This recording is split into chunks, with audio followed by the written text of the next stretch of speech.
As one of the most notorious gangsters in history, Al Capone presided over a vast and profitable empire of organized crime.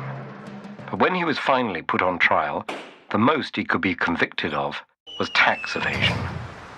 The nearly $100 million a year, that's $1.4 billion in today's currency, that Capone had earned from illegal gambling, bootlegging, brothels, and extortion would have served as evidence of his crimes. But the money was nowhere to be found. Capone and his associates had hidden it through investments in various businesses whose ultimate ownership couldn't be proven, like cash-only laundromats. In fact, those laundromats are part of the reason for the name of this activity, money laundering. Money laundering came to be the term for any process that cleans illegally obtained funds of their dirty criminal origins, allowing them to be used within the legal economy. But Capone wasn't the first to launder money. In fact, this practice is about as old as money itself. Merchants hid their riches from tax collectors, and pirates sought to sell their bounty without drawing attention to how they got it.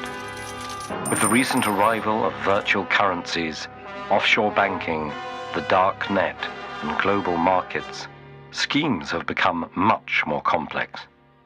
Although modern money laundering methods vary greatly, most share three basic steps: placement, layering, and integration. Placement is where illegally obtained money is converted into assets that seem legitimate. That's often done by depositing funds into a bank account registered to an anonymous corporation or a professional middleman. This step is where criminals are often most vulnerable to detection, since they introduce massive wealth into the financial system seemingly out of nowhere.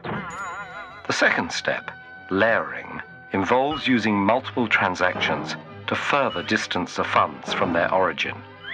This can take the form of transfers between multiple accounts or the purchase of tradable property like expensive cars, artwork, and real estate.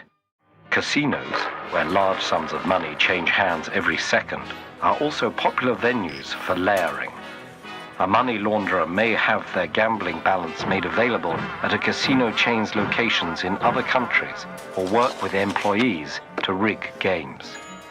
The last step, integration, allows clean money to re-enter the mainstream economy and to benefit the original criminal.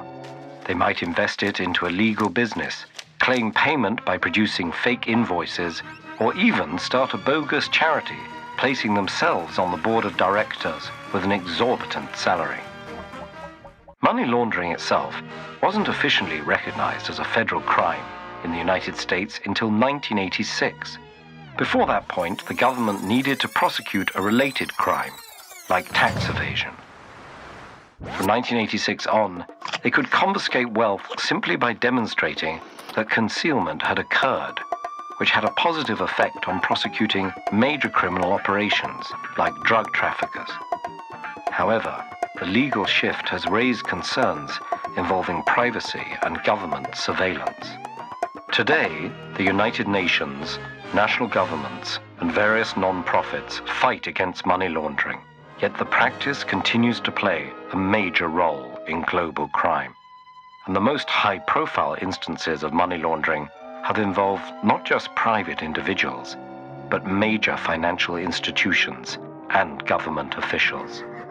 No one knows for sure the total amount of money that's laundered on a yearly basis, but some organizations estimate it to be in the hundreds of billions of dollars.